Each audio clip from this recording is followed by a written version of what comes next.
Selamat datang di saluran kita hari ini. Jika kita menatap peta ekonomi dunia saat ini, sulit untuk tidak terkesima melihat transformasi luar biasa yang ditunjukkan oleh Tiongkok. Dalam kurun waktu kurang dari 4 dekade, negara yang dulunya terjebak dalam kemiskinan agraris ini telah melesat menjadi raksasa ekonomi kedua terbesar di dunia, bahkan memimpin dalam berbagai sektor teknologi masa depan.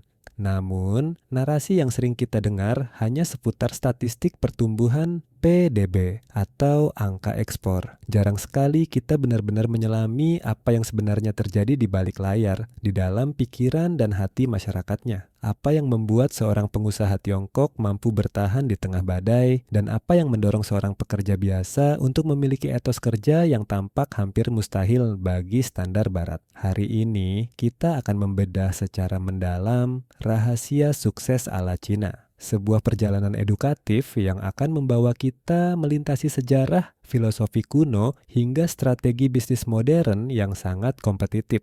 Kita tidak hanya berbicara tentang uang atau kekuasaan, melainkan tentang sebuah sistem nilai yang telah mengakar selama ribuan tahun. Kesuksesan Tiongkok bukanlah sebuah kebetulan sejarah atau sekadar hasil dari kebijakan politik semata. Ia adalah manifestasi dari kolektivitas mentalitas yang disebut sebagai kekuatan karakter bangsa. Dari konsep Konfusianisme yang menekankan pada pendidikan dan hierarki hingga istilah ciku yang berarti seni menelan kepahitan, setiap elemen saling berkaitan membentuk sebuah mesin pertumbuhan yang tak terhentikan. Dalam video ini, kita akan membaginya ke dalam beberapa pilar utama: akar budaya, ketangguhan mental, jaringan sosial, kecepatan adaptasi, dan visi jangka panjang. Mari kita mulai perjalanan ini dengan memahami bahwa untuk mencapai puncak, seseorang tidak hanya butuh sayap untuk terbang, tetapi juga akar yang sangat kuat untuk menahan angin kencang.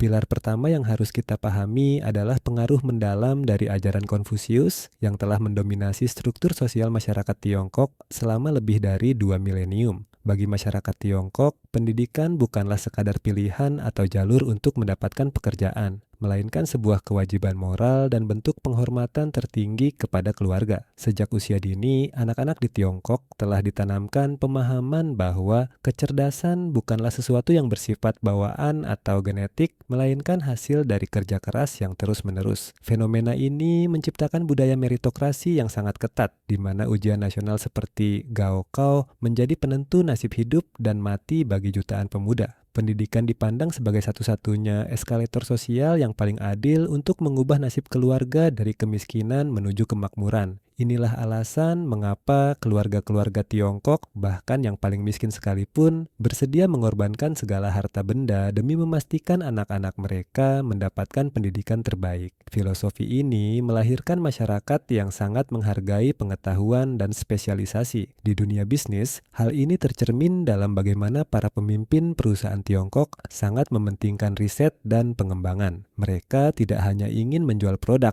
tetapi mereka ingin menguasai ekosistem pengetahuan di balik produk tersebut. Etika kerja yang didasarkan pada rasa hormat terhadap guru dan pemimpin juga menciptakan struktur organisasi yang sangat disiplin dan efisien. Di sisi lain, penekanan pada harmoni sosial dalam Konfusianisme memastikan bahwa meskipun persaingan antar individu sangat tajam, ada kesadaran kolektif untuk menjaga stabilitas demi kemajuan bersama. Tanpa memahami akar pendidikan dan loyalitas ini, kita tidak akan pernah mengerti mengapa mereka mampu melakukan eksekusi proyek skala besar dengan kecepatan dan ketepatan yang luar biasa.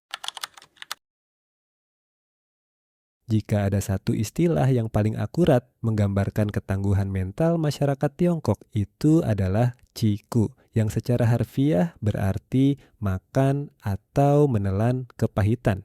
Konsep ini bukan sekadar tentang bekerja lembur, melainkan tentang kesediaan mental untuk menanggung penderitaan, rasa sakit, dan kelelahan tanpa mengeluh demi tujuan yang lebih besar di masa depan. Di Barat, Kita sering mendengar tentang keseimbangan kehidupan kerja atau work-life balance. Namun di Tiongkok ada sebuah periode panjang dalam pembangunan bangsa di mana konsep tersebut dianggap sebagai kemewahan yang belum bisa diraih. Mereka percaya bahwa kesuksesan yang manis hanya bisa dinikmati setelah seseorang menghabiskan jatah kepahitannya. Inilah yang melahirkan budaya kerja 9-9-6, bekerja dari jam 9 pagi hingga jam 9 malam, 6 hari seminggu, yang meskipun kontroversial telah menjadi bahan bakar utama bagi raksasa teknologi seperti Alibaba, Tencent, dan Huawei untuk menyalip pesaing global mereka. Kemampuan untuk makan pahit ini juga tercermin dalam bagaimana pengusaha Tiongkok menghadapi kegagalan. Bagi mereka, kegagalan bukanlah akhir dari segalanya, melainkan hanya salah satu bentuk kepahitan yang harus ditelan sebelum mencapai kemanisan. Mereka memiliki tingkat resiliensi yang sangat tinggi, di mana hambatan dianggap sebagai batu ujian untuk memperkuat karakter. Mentalitas ini sangat berbeda dengan pendekatan yang mudah menyerah ketika menghadapi kerugian finansial. Seorang pedagang Tiongkok mungkin memulai usahanya dari nol berkali-kali, berpindah dari satu kota ke kota lain, melakukan pekerjaan kasar apa saja, asalkan mereka tetap memiliki visi untuk bangkit kembali. Ketangguhan ini adalah hasil dari sejarah panjang bangsa yang sering mengalami gejolak, kelaparan, dan perang yang secara tidak langsung telah menempa DNA masyarakatnya menjadi sangat adaptif terhadap kondisi yang paling sulit sekalipun.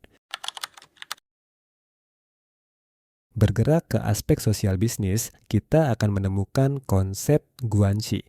Secara sederhana, guanxi diterjemahkan sebagai hubungan atau koneksi. Namun dalam konteks sukses ala Cina, maknanya jauh lebih dalam dari sekadar jaringan profesional biasa. Guanxi adalah sistem pertukaran bantuan, kepercayaan, dan kewajiban sosial yang berlangsung seumur hidup. Di Tiongkok, bisnis tidak dimulai di ruang rapat dengan dokumen kontrak yang kaku, melainkan dimulai di meja makan melalui percakapan mendalam untuk membangun kepercayaan personal. Tanpa guanxi yang kuat, pintu-pintu peluang akan tertutup rapat, tidak peduli seberapa bagus produk atau modal yang Anda miliki. Ini adalah mata uang sosial yang lebih berharga daripada uang tunai karena guanxi memberikan akses ke informasi eksklusif, sumber daya langka, dan perlindungan di masa sulit. Membangun guanxi membutuhkan investasi waktu dan emosi yang besar. Ini melibatkan pemberian hadiah yang tepat, kehadiran dalam acara-acara penting, dan yang terpenting, kesediaan untuk membantu orang lain terlebih dahulu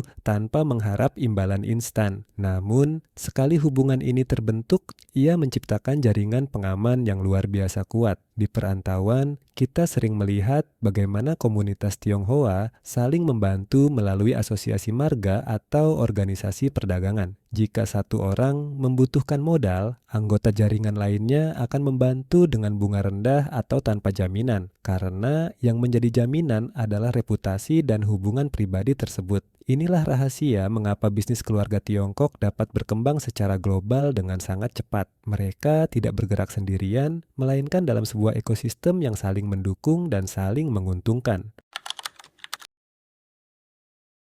Dunia seringkali salah kaprah dengan menganggap bahwa perusahaan Tiongkok hanya pandai meniru. Namun, jika kita melihat lebih dekat, apa yang mereka lakukan sebenarnya adalah inovasi mikro atau adaptasi super cepat yang disebut dengan istilah Shanzai, yang kini telah bertransformasi menjadi keunggulan kompetitif. Masyarakat Tiongkok memiliki mentalitas yang sangat praktis dan pragmatis. Jika sesuatu berhasil, pelajari, modifikasi, dan buatlah menjadi lebih murah serta lebih cepat. Mereka tidak terjebak dalam idealisme untuk menciptakan sesuatu yang benar-benar baru dari nol jika solusi yang ada sudah bisa dikembangkan. Kecepatan adalah segalanya. Dalam ekosistem manufaktur di Shenzhen, misalnya, sebuah ide produk dapat berubah menjadi prototipe hanya dalam hitungan hari, sementara di negara lain mungkin membutuhkan waktu berbulan-bulan. Kecepatan adaptasi ini juga didorong oleh pasar domestik yang sangat besar dan kompetitif. Untuk bertahan hidup di Tiongkok, sebuah perusahaan harus terus berinovasi setiap hari, karena pesaing akan muncul dengan versi yang lebih baik esok harinya. Hal ini melahirkan apa yang disebut sebagai evolusi iteratif, di mana produk diluncurkan dalam versi yang belum sempurna, kemudian diperbaiki secara terus-menerus berdasarkan umpan balik langsung dari konsumen. Mereka tidak takut pada ketidaksempurnaan, mereka lebih takut pada keterlambatan. Mentalitas bertindak dulu, urusan nanti ini memungkinkan mereka menguasai pasar-pasar baru dengan sangat agresif. Inilah sebabnya mengapa aplikasi seperti WeChat bisa berkembang dari sekadar alat pengirim pesan menjadi super app yang mengintegrasikan pembayaran, transportasi, hingga layanan medis. Semuanya karena kemampuan mereka untuk beradaptasi dengan kebutuhan pengguna secara real time.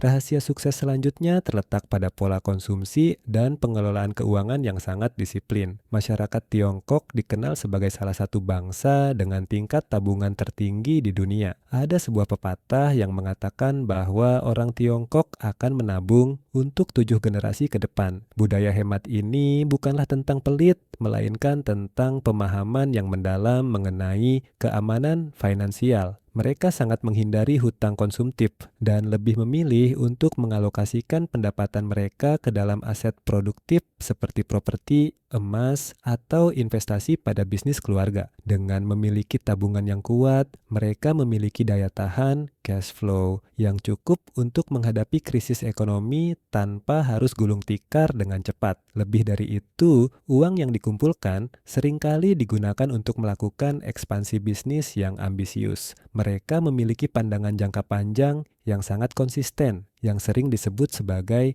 visi 100 tahun. Berbeda dengan perusahaan barat yang seringkali ditekan oleh laporan keuangan kuartalan untuk menyenangkan pemegang saham, banyak pengusaha Tiongkok yang bersedia merugi selama bertahun-tahun demi membangun infrastruktur dan penguasaan pasar yang dominan di masa depan. Mereka memahami hukum tabur tuai secara harfiah. Mereka menanam benih hari ini, merawatnya dengan peluh selama bertahun-tahun, dengan keyakinan penuh bahwa hasil yang besar akan datang pada waktunya. Disiplin finansial yang dipadukan dengan kesabaran strategis, inilah yang membuat kekayaan mereka cenderung bersifat akumulatif dan turun-temurun.